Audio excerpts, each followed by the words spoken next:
Alors, bonjour à toutes et à tous, bienvenue au Morning Meeting de 11h, Vincent Gann pour vous retrouver. Vous avez assisté au point complet sur les matières premières, ça a duré une demi-heure. C'était complet, justement, le pétrole, l'once d'or. On vient de prendre connaissance du ZOO en Allemagne, un indice respecté qui cherche à évaluer l'état d'esprit, les anticipations des analystes en Allemagne. Euh, il est pas mal, le chiffre est pas mal, en tout cas il dépasse le consensus, mais il est inférieur au précédent. 10,2, 8 le consensus, 16 le précédent. C'est toujours entre deux chaises quand on a ce type de scénario. Il n'y a pas d'impact énorme en termes de volatilité. On reste malgré tout dans une séance de rebond technique. C'est un fait. À Wall Street, en Chine, ça a commencé d'ailleurs en Chine, le rebond technique. Il y a eu un gap baissier à l'ouverture en Chine. On a gapé les 3000 points. Imaginez, on a ouvert à 2950. On est passé sous les plus bas de 2015. Et en fait, il n'y a pas eu d'accélération baissière. Les chiffres publiés en Chine l'année dernière, ils sont bons, un peu comme le zoo, c'est-à-dire qu'ils sont bons, mais c'est pas non plus extravagant. Mais on est sorti en fait de ce qui nous avait pénalisé ces dernières semaines, à savoir des chiffres très mauvais. Parce que les chiffres chinois étaient vraiment en dessous du consensus, ce qui avait fait casser des supports au marché. Bon, bah voilà, là, rebond technique, la séance en Asie a donné le tempo, comme vous l'a expliqué Sylvain, ensuite il y a eu des gaps aussi en Europe, on attaque des résistances, on les franchit pas non plus, les 3000 points de l'Eurostoxx 50, en même temps, lorsque je vois la configuration du marché, ça donne pas non plus envie de vendre agressivement les résistances, c'est probablement trop risqué, le marché se projette sur la BCE qui a déçu les investisseurs le 3 décembre dernier.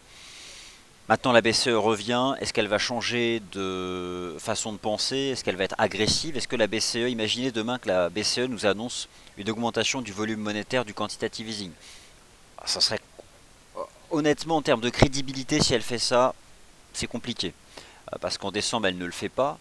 On part quand même du principe que si elle n'agit pas en décembre, alors que le marché avait beaucoup d'attentes et que les chiffres de l'inflation étaient décevants.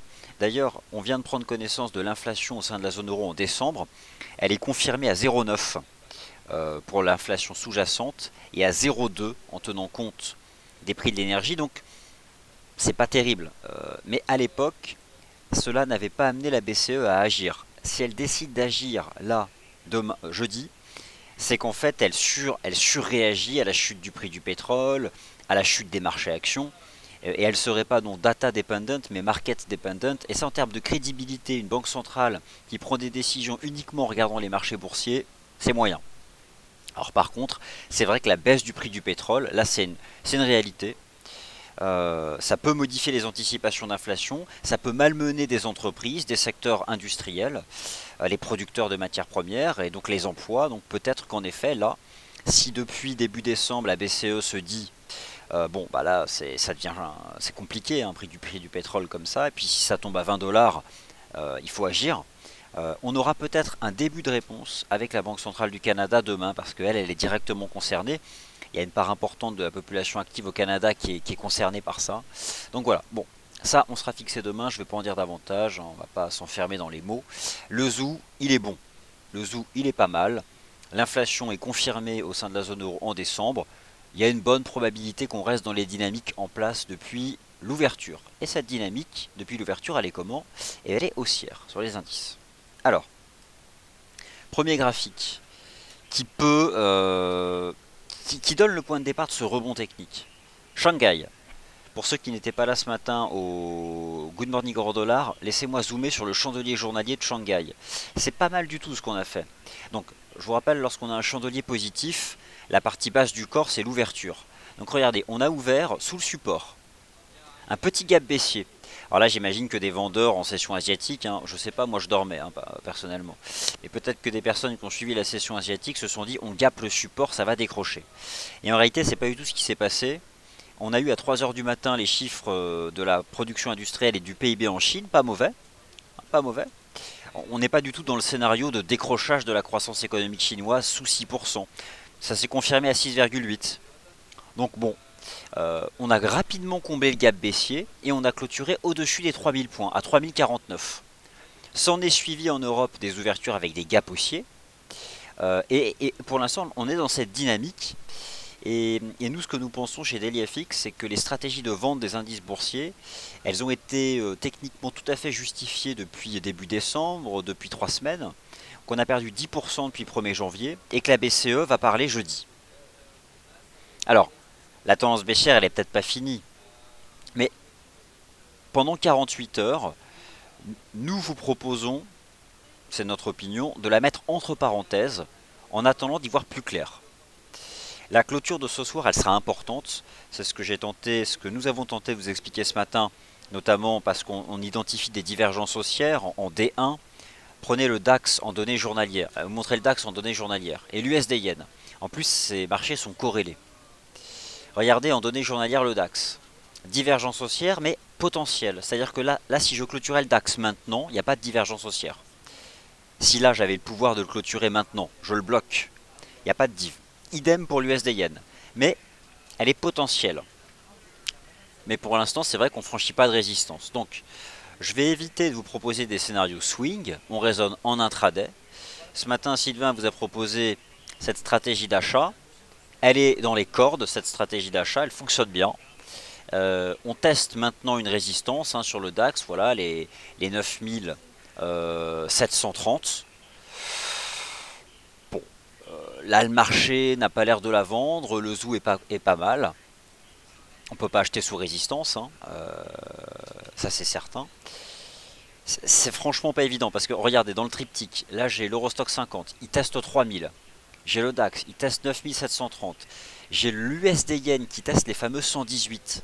Si on clôture ce soir au-dessus des 118 yens, il y aura une divergence haussière active en données journalières. Regardez l'USD Yen en D1. Regardez ça en D1. Elle est potentiellement magnifique, cette divergence haussière en D1 sur l'USD Yen. Mais voilà, imaginez qu'on clôture ce soir à 116,50, il n'y a pas de div. Mais à 118, il y a une superbe divergence haussière. Et on remonte à 119. Et dans ces cas-là, le DAX remonte à 10 000. L'Eurostock 50, il ira peut-être chercher 3050, des choses comme ça. Et ce sont des scénarios qui, après 20% de baisse, 10 depuis le début de l'année, à 48 heures, des nouveaux espoirs fous du marché vis-à-vis de la BCE. Comprenez, donc on a là, probablement là des arguments pour mettre entre parenthèses les stratégies de vente. Et de toute façon, le timing n'est pas bon, et le momentum à court terme invite quand même à se méfier des stratégies de vente. Alors, on teste les 3000 points là de l'Eurostock 50. Je reconnais que c'est une résistance. Hier, on avait un scénario de pullback pour vendre la résistance. Aujourd'hui, et je me trompe peut-être, mon opinion, qui n'est que la mienne, indicative bien sûr, m'invite aujourd'hui à ne pas vouloir les vendre, ces résistances. Quand bien même on est juste en dessous, ça me paraît risqué. Et comme on ne peut pas non plus acheter sous résistance, j'ai presque envie de dire que pour ceux qui étaient vendeurs swing, il faut prendre des bénéfices. Pour ceux qui ont pu acheter ce matin à l'ouverture ou dans le gap haussier, vous êtes bien. Et on teste aussi des niveaux qui invitent à prendre des bénéfices. De toute façon, là, regardez, 3000 points l'Eurostock 50, 9730 le DAX, 118 le USD Yen. On est pile poil sur les pivots. On est pile poil sur les pivots. Alors, peut-être que, et je comprends, que certaines personnes ont envie d'adopter des stratégies de vente parce qu'on a là des niveaux qui permettent de gérer le risque. En l'état, vendre les 118 yens sur l'USD Yen, on met un stop à 118,20. Donc on risque 20 pips. Mais vu l'aspect chartiste du momentum, j'ai des doutes sur la capacité de ces résistances à faire rebaisser le marché, alors que les chiffres chinois sont pas mal, alors que le zoo est pas mal, alors que l'inflation est confirmée en décembre, et surtout qu'on attend la BCE jeudi. Et je pense aussi qu'il peut y avoir des flux spéculatifs, parce que voilà, on ne sait jamais comment une banque centrale, la BCE n'est pas la Fed, la Fed est souvent beaucoup plus réactive, empirique. Bon, on verra bien. En tout cas, c'est ce que moi je peux vous dire là sur ces marchés. On est dans une dynamique de rebond technique, et mieux vaut éviter de se mettre en face avant la BCE et lorsqu'on voit en D1 des diffs potentiels. Lorsque je regarde le DAX, le CAC, C'est comme le DAX, on a une div haussière qui est potentielle. Le DAX, il l'activerait s'il franchissait les 9730, 50. Le CAC l'activerait s'il franchissait les 4350. Et c'est vrai que là, le CAC, il est sous résistance. L'Eurostoxx 50, il est sous résistance. Le DAX, il est sous sa première résistance. Alors, ce sont des résistances, vous voyez qu'elles agissent là, hein, peut-être que certains veulent les vendre. Euh, ce qui techniquement peut se justifier du point de vue de la tendance en place depuis le début de l'année, ce qui peut se justifier du point de vue de la gestion du risque, ce qui se justifie moins lorsqu'on constate que depuis la première fois en 8 semaines, il y a des divergences haussières potentielles. Vous comprenez en fait que là, il y a une espèce de balance, comme une balance. Prenez le signe zodiacal de la balance, voilà. Et on met des gros arguments à gauche et à droite, et pour la première fois depuis 8 semaines, ils s'équilibrent. Alors qu'avant, les arguments baissiers, ils écrasaient les arguments haussiers. Là, ils s'équilibrent. Alors que Shanghai tient les 3000 points, que le SP500 tient les 1850. Et comme c'est une nouvelle situation qui voit l'équilibre des forces entre les arguments haussiers et baissiers, eh bien cela m'invite à abandonner pour le moment le biais directionnel. Et je suis complètement neutre. Il y a des séances comme ça où on n'aura pas forcément un biais agressif. Donc je ne vais pas vous mentir, et ni lancer une pièce. On teste les 118 sur l'USD Yen. Est-ce que ce soir on clôture au-dessus ou en dessous? Je ne sais pas. Je vais être honnête, hein, je ne sais pas.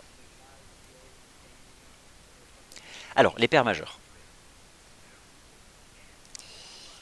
L'euro-dollar, je pense, avec le recul, a piégé les traders le 15 janvier dernier. Alors le 15 janvier dernier, c'était vendredi. Alors quand je parle de piège, je nuance un peu quand même, parce qu'il n'y a pas de violent contre-pied. Mais le 15 janvier, on a tenté d'accélérer à la hausse en sortant par le haut de ce qui pouvait être considéré comme une espèce de drapeau de continuation. Continuation de quoi? La hausse du 3 décembre. Et en réalité, l'euro-dollar n'a pas accéléré. Il est resté sous indice, les indices qui sont la fameuse résistance de la réserve fédérale des États-Unis. Et on réintègre. Je suis plutôt baissier sur le court terme. J'ai le sentiment que le marché ayant échoué sous indice, alors je reconnais que ce que je vous propose ce matin ne sont pas des biais très tranchés, une fois n'est pas coutume, parce que j'ai eu des positionnements extrêmement tranchés depuis le début de l'année. Notamment, rappelez-vous, l'anticipation de la cassure des 2000 points sur le SP500. J'avais même anticipé la cassure des 3000 points sur l'Eurostoxx 50. Mais là maintenant, permettez-moi d'être moins tranché, plus prudent, tant techniquement que fondamentalement.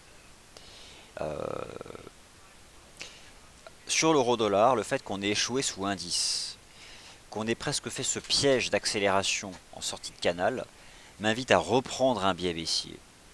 Et je me dis qu'on pourrait retomber vers un 0,8 avant la BCE. Parce que si finalement la Banque Centrale Européenne réajuste ce qu'elle a proposé le 3 décembre dernier, en tenant compte de la baisse du prix du pétrole, non anticipée à l'époque, si elle devait renforcer ces mesures monétaires, il y aurait un impact baissier sur l'euro. Ce qui peut permettre aux indices boursiers de tenir les supports.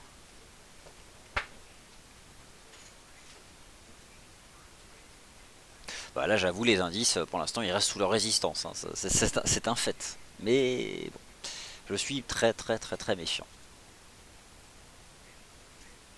Alors, les métaux précieux, vous êtes comme le pétrole. Vous avez assisté à l'instant à un bon tour d'horizon, donc tout est dit, je pense. Le Bund forme un support à 160. Alors le Bund, c'est intéressant. Il est pile poil au contact de ses sommets historiques à 160-70. Alors le Bund sera directement concerné par ce que annoncera la BCE de jeudi. Ce qui est étonnant, c'est que le Bund a fortement remonté sur fond d'aversion au risque, bien sûr. Puis parce que la BCE en achète aussi, hein, mécaniquement. Si la BCE devait agir jeudi, on aurait un dépassement des sommets historiques. Mais la stratégie que nous vous proposons sur le Bund était de viser les sommets historiques avant la BCE. On y est presque, on s'en est approché. Attendez, on a fait un plus haut à combien? On a fait 160, on a fait 160,53. Le sommet historique, c'est 160,70. Je pense qu'on peut dire que ça a été fait. L'once d'or, il n'y a plus grand chose à attendre de l'or. Il s'est stabilisé autour des 1085-1090. Ne fait plus grand chose depuis le rebond du 14 janvier sur cette ligne de tendance haussière. L'once d'or voit sa situation technique neutralisée par la force intrinsèque du dollar américain, mais aussi un climat d'aversion au risque. Et il est dans une phase d'attente aussi à court terme. La bourse de Londres tient ses plus bas de l'année 2015. Un peu comme Shanghai d'ailleurs. Regardez. Là vous avez les plus bas de 2015 sur la bourse de Londres, alors qui sont les plus bas de l'été dernier. L'été dernier avait vu un choc lié justement à la Chine. Et ce qui m'intéresse beaucoup, c'est de voir la bourse de Londres tenir donc les 5768 points, qui était l'objectif de l'analyse technique lorsqu'on était sous résistance à 6000 points. Alors cette bourse de Londres, elle est directement concernée par cette thématique du repli des actions des entreprises appartenant au secteur des matières premières industrielles et de l'énergie. Et donc on tient ces 5768, tout comme Shanghai tient les 3000 points pour le moment. Alors qu'est-ce qui pourrait faire cette semaine déraper les marchés? Je vois deux choses. Soit Shanghai qui décroche, qui casse les 3000 points, ou la BCE qui n'annonce rien jeudi. Une banque centrale européenne qui resterait sur son statu quo du 3 décembre dernier, je pense qu'il y aura des dégâts sur les indices boursiers. Parce que le marché se dira, les investisseurs se diront, on a perdu 20%, le prix du pétrole chute, et la BCE ne fait rien, c'est que vraiment elle n'a pas envie d'aller au-delà dans ses mesures monétaires. Et à ce moment-là, le marché baissier se prolongerait. Pour le moment, ce que nous indique l'Eurostoxx 50, l'indice de référence, c'est qu'on reste dans une situation de pullback sous 3000 points, les fameux 3000 points. Et c'est vrai que pour le moment, ils ne sont pas franchis, reste résistance pour les cours, c'est un fait. Mais je suis méfiant. Le GBP-USD, je vous invite sur le court terme à mettre clairement entre parenthèses des stratégies de vente. Le marché a perdu 800 pips en plusieurs semaines. Sachez que le niveau des 1,4230, c'est un support important, majeur de l'année 2010. Il y a des divergences haussières. On peut rebondir et peut-être aller chercher cette ligne de tendance. Pour l'instant, c'est vrai qu'on fait simplement un range sous la première résistance à 1,4350. Mais de manière générale, ce que j'observe, c'est que tous ces gros mouvements bien directionnels ont atteint des gros objectifs de cours. Donc, j'ai pas envie d'acheter, mais j'ai plus envie de vendre non plus. Façon de parler, hein. Indicatif, pas de conseil en investissement ici. Je n'ai plus envie de recommander de vendre la tendance, ni d'acheter agressivement. Ce qui signifie qu'entre les deux, vous avez quoi? La neutralité. Et ben c'est comme ça. Il y a des moments où on a besoin d'attendre des informations pour reprendre un vrai positionnement bien agressif. J'estime l'avoir énormément été depuis le début de la semaine, depuis le début de l'année, et des choses que je ne faisais pas auparavant, qui étaient l'anticipation de cassure de support. J'avais fait ça sur le SP500 parce que le rythme de marché me disait que ces 2000 points, ils n'allaient pas tenir. On les a brisés, on a fait 1850, Shanghai est revenu à 3000, stand-by, en attendant de voir quelle sera l'action de la Banque Centrale Européenne.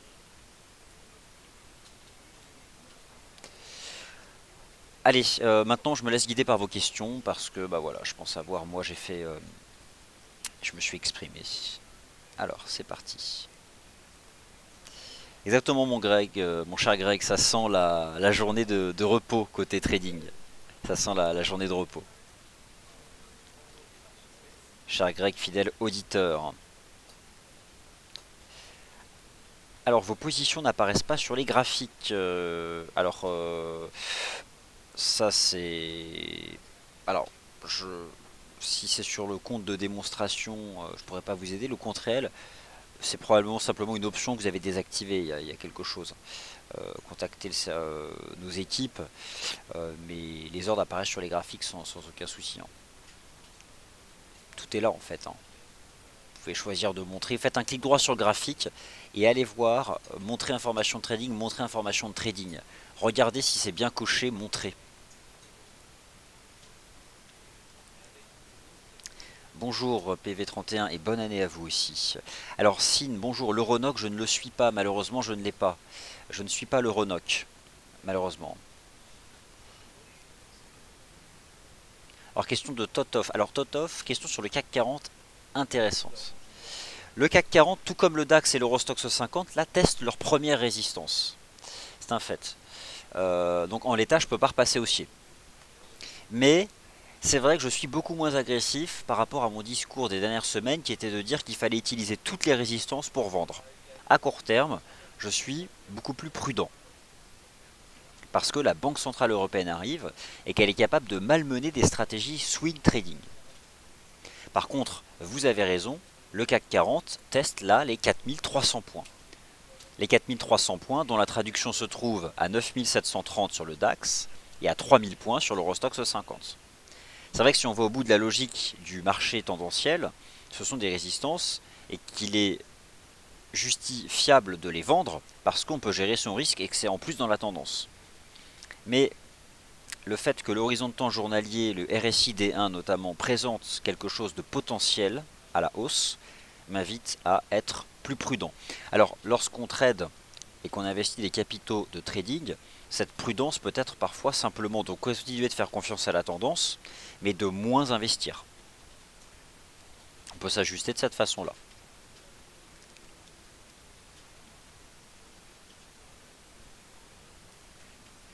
Alors, question d'Olivier sur l'euro GBP.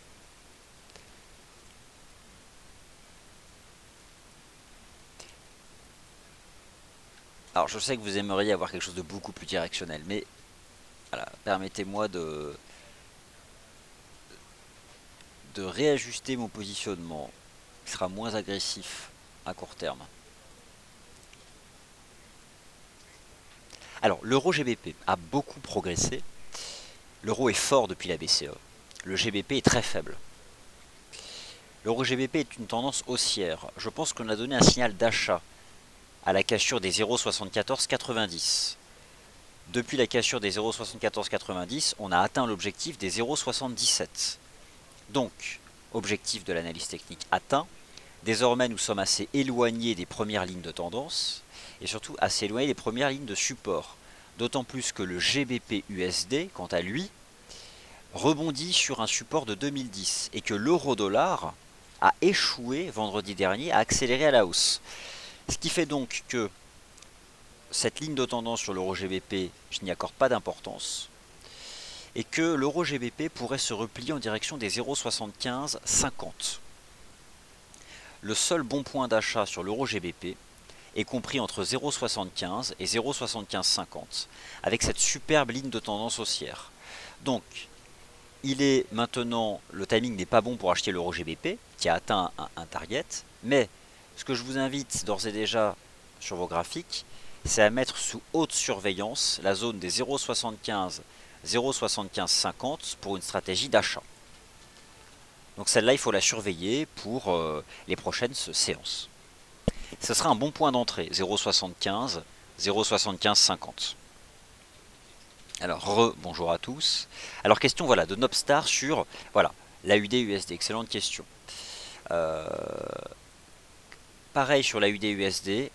Comme les indices boursiers, je me méfie des toutes premières résistances et je ne souhaite plus recommander leur vente.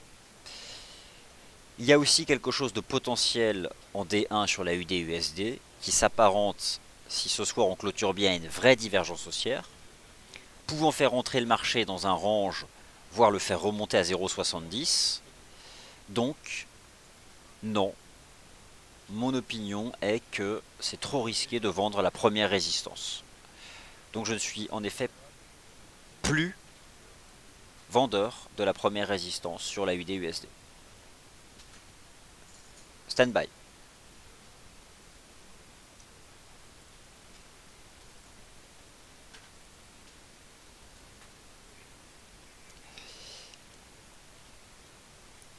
de manière générale, pour les paires en yens, l'USD Yen présente aussi une belle configuration de divergence haussière. Elle serait active si ce soir on clôture à 118,10, 118,20, 118,30, c'est actif et on remontera à 119.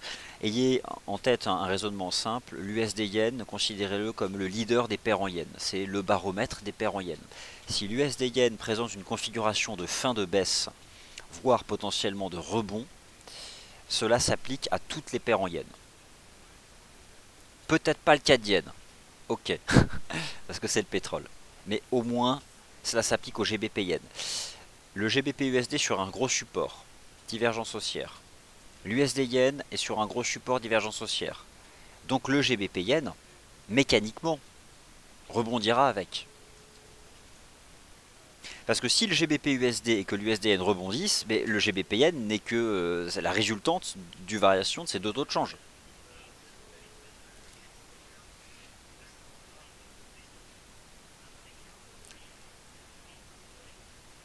Voilà, alors Laurent me dit, mais Vincent, quand même, le DAX à 9730, c'est mou, la résistance, elle est vendue. Mais je suis d'accord avec vous.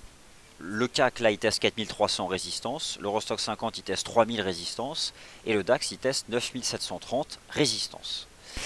Euh, ces résistances, vous pouvez les utiliser si vous souhaitez faire confiance encore à la tendance pour gérer votre risque.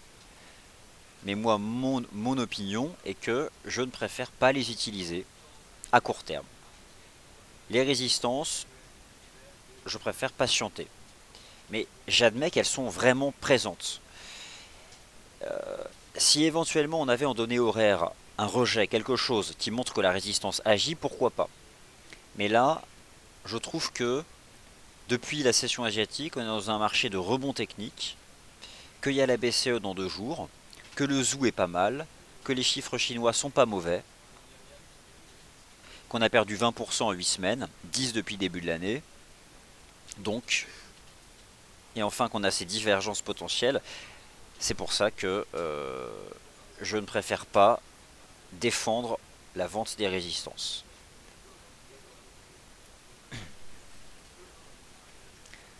Alors Totov, bonjour. Alors, je te fais une prédiction que le CAC remonte à 4474. Est-ce que tu peux le noter, s'il te plaît? Parfait, je le note, mon cher Totov. Alors, en fait, sur le plan technique, si on dépasse les 4300, on peut en effet remonter à 4450. Mais c'est pas fait. Et si la BCE, vous savez que si la BCE est très platonique jeudi, et que concrètement rien ne change par rapport au 3 décembre, malheureusement le CAC chutera et retombera à 4000 points. Alors on reste en effet dans des marchés encore bien guidés par l'action des banques centrales.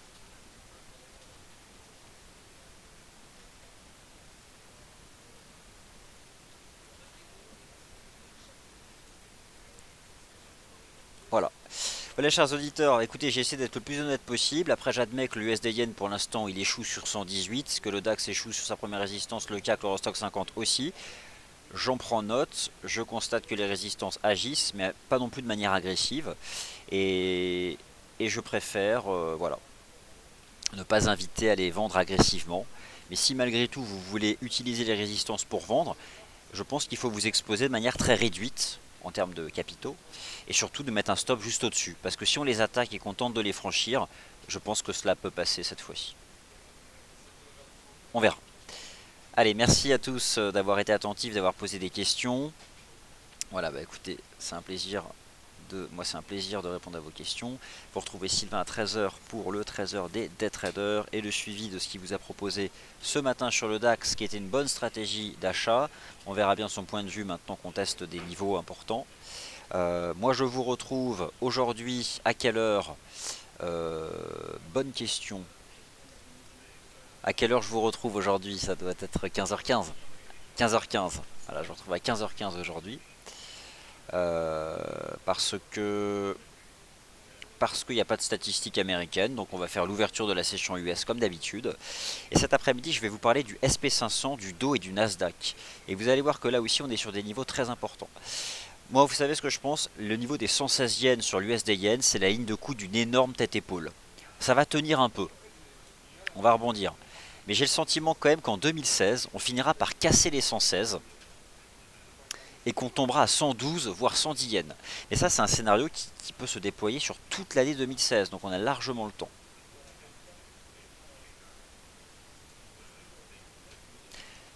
A tout à l'heure.